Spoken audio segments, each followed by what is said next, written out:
तो गाइस आज मैं आपको जो है रेलवे में यूज्ड होने वाले स्लीपर्स के बारे में बताऊंगा, जो कि हमारे DFCCIL में बहुत इम्पोर्टेंट है। उसके बारे में जानना कि वाटर स्लीपर एक्चुअली वो होते हैं जो हमारे जो है ट्रैक को होल्ड करने के काम आते हैं। तो वही इसमें लिखा हुआ है, to hold the rail so have correct gauge and transfer the load from rail to ballast and further to the formation. ठीक है, तो इसमें ये कह रहा है कि स्लीपर वो चीज़ होती है टू होल्ड द रेल, जो रेल होती है उनको जो है रोकने के काम आता है। So have to correct gauge, कि जैसे हमारे करेक्ट गॉज का मतलब यहाँ पर ये है कि जैसे हम लोग यूज़ करते हैं मीटर गॉज, ठीक है, नैरो गॉज। तो इनमें आपको जो है ये इसके साइज़ जो है पता होना चाहिए। जैसे कि आपका मीटर गॉज 1 मीटर का रहता है, ठीक है, और जो नैरो गॉज रहता है वो 710 और 672 mm का रहता है। और इसमें जो आपका ये है ब्रॉड गेज वो 1676 mm का रहता है।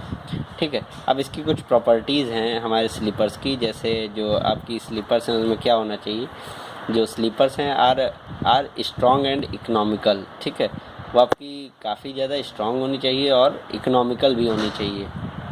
ठीक है, for in the related view of और सिविल इंजीनियरिंग, क्योंकि हम जानते हैं हम अपने सिविल इंजीनियरिंग में कोई भी चीज़ बनाएंगे वो काफ़ी ज़्यादा इकोनॉमिकल होनी चाहिए। ठीक है, और इसमें है जो स्लीपर्स हैं वो हमारे वाइब्रेशंस को जो है एब्जॉर्ब करते हैं।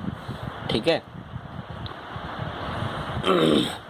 अब देखिए जो स्लीपर्स होते हैं वो काफ़ी हैवी होते हैं, जिससे जो है हमारे जो है उसे स्टेबिलिटी मिलती है हमारे जो उसको स्लीपर्स को। ठीक है, और इसमें जो स्टेबिलिटी जो प्रोवाइड होती है वो लैटरल स्टेबिलिटी है। और इसमें अगर हम लोग स्लीपर जो है प्रोवाइड करेंगे तो जो है हमारे जो है मिनिमम लॉस होंगे। अब देखिए कितने टाइप के जो है स्लीपर्स यूज़ होते हैं। तो पहले जैसा हम लोग जानते हैं कि हमारे वहाँ जो स्लीपर यूज़ होते थे वो होते थे वुड्स के। ठीक है, वुड्स के बाद आपका स्टील का आया, देन कास्ट आयरन के आए, और देन उसके बाद जो है आपका जो है इसके आए कंक्रीट के, PCC के आए। कंक्रीट में भी जो है 2 टाइप के आ जाते हैं, एक जो नॉर्मल रहते हैं और फिर एक आ जाते हैं प्री स्ट्रेस्ड कंक्रीट वाले। ठीक है, अब इसमें पहले वुड वाले हम लोग जानते हैं। वुड स्लीपर्स क्या होते थे, उनकी क्या हाइट रहती थी, क्या रहता था, वो जानते हैं। तो एज़ वी नो दैट जो वुड वाले रहते हैं these are very good sleepers. ठीक है, ये स्लीपर्स काफ़ी ठीक होते थे, इसमें एब्जॉर्प्शन ऑफ वाइब्रेशन भी ठीक होता था। और ये जो है बस इनकी कमी ये थी कि जो है ये ड्यूरेबल नहीं रहते थे। अब क्योंकि लकड़ी है, लकड़ी का सबसे मेन डिसएडवांटेजेस ये है कि वो भीगने पे ख़राब होती, चाहे आपकी कोई भी लकड़ी हो। कोटिंग वगैरह देते हैं हम लोग उसकी पेंट की, लेकिन वो उतना नहीं चलती है। और इसमें हम लोग दियोदर करके DEODAR देवदर करके एक लकड़ी होती है जिसकी हम लोग ये स्लीपर्स बनाते थे। ठीक है, अब तो वो खैर मना हो गया सुप्रीम कोर्ट ऑर्डर की वजह से कि अब जो है कोई भी जो है नए स्लीपर्स नहीं बनेंगे। सो अब हमारे वहाँ जो है वुडन स्लीपर्स नहीं यूज़ होते हैं। ठीक है, अब इसमें देख लीजिए जो है इसमें सर्किटिंग के लिए काफ़ी ठीक थे, क्योंकि इसमें आराम से सर्किटिंग हो जाती थी। ठीक है, do not provide much lateral stability due to light in weight. अब देखिए एज़ कम्पेयर टू कंक्रीट ये जो है लाइट होते हैं, सो उतना स्टेबिलिटी जो है नहीं प्रोवाइड करते हैं।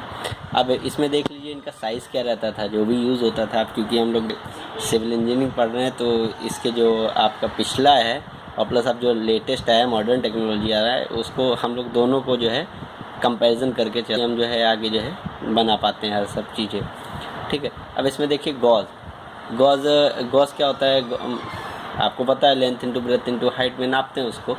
अब जैसे इसमें जो स्लीपर्स है जो इसके वुडन के बनते थे उसमें जो है वो था तुम्हारा ब्रॉड का 275 इंटू 25 इंटू 13 सेंटीमीटर। ठीक है, और मीटर गॉज का था 180 इंटू 20 इंटू 11.5। ठीक है, 11.5 सेंटीमीटर। ठीक है, अब देखिए इसमें हम आपको जल्दी पढ़ा दे रहे हैं वरना वीडियो काफ़ी लंबी हो जाएगी। अब देखिए अब स्टील के जो भी स्लीपर्स आते थे, तो ये देखिए स्टील के ये स्लीपर हैं स्टील ट्रस। इसमें जो स्पेशली आपको इनका वेट याद रखना पड़ेगा कि जो इसका था ब्रॉड गेज के लिए 81 kg था, ठीक है। They are made from the rolled through the section of the steel and then pressed hot to obtain desired shape, ठीक है। तो ऐसे ही बनते थे और इनकी ड्यूरेबिलिटी भी ठीक ठाक थी इन स्लीपरों की 25 से 40 साल तक, ठीक है, एज़ कम्पेयर टू और कंक्रीट, ठीक है। इसके बाद कास्ट आयरन स्लीपर्स आए, ठीक है। कास्ट आयरन भी स्लीपर्स जो है ठीक थे और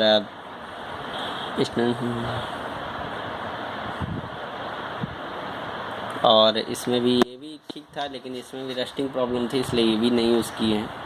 अब देखिए इसके बाद कंक्रीट स्लीपर्स आ गए, ठीक है, कंक्रीट स्लीपर्स आ गए। इसके बाद अब और हैं ट्विन ब्लॉक्स, इसके बाद ट्विन ब्लॉक स्लीपर्स हैं, ठीक है। Mono block sleeper, rail joint and fish plate. ये अब वो हैं जैसे जो इसमें जॉइंट लगाए जाते हैं, जैसे रेल जॉइंट होता है, फिश प्लेट जॉइंट होता है।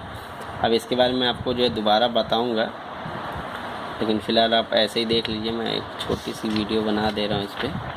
अब देख लीजिए जो फिटिंग के लिए होते हैं वो कौन से नेल्स यूज़ होते हैं उसमें, जैसे ये डॉग शेप्ड है, ठीक है, और राउंड स्पाइक करके है एक स्क्रू। अब जान रहे हो आप जो है हुक लगे हुए हैं तो उसके नीचे प्लेट में जो है ये लगती हैं, इसको लगाने के लिए प्लेटें चाहिए। तो कौन कौन सी यूज़ होती हैं, जैसे flat bearing plate, canted bearing plate और कास्ट आयरन टिकरी, ठीक है। अब उसको भी रोकने के लिए जो है कुछ कीज़ यूज़ होती हैं, ठीक है। और जो जनरली यूज हो रही हैं ये वाली हो रही हैं इलास्टिक रेल क्लिप, ठीक है। तो यही है, आप स्लीपर तक बस देख लीजिए अभी, फिर मैं आपको बताऊंगा कि उसके आगे क्या होता है। अब देखिए, अब आपने जैसे ही देखा अब इसके नीचे जो ब्लास्ट वगैरह आने लगे हैं, ठीक।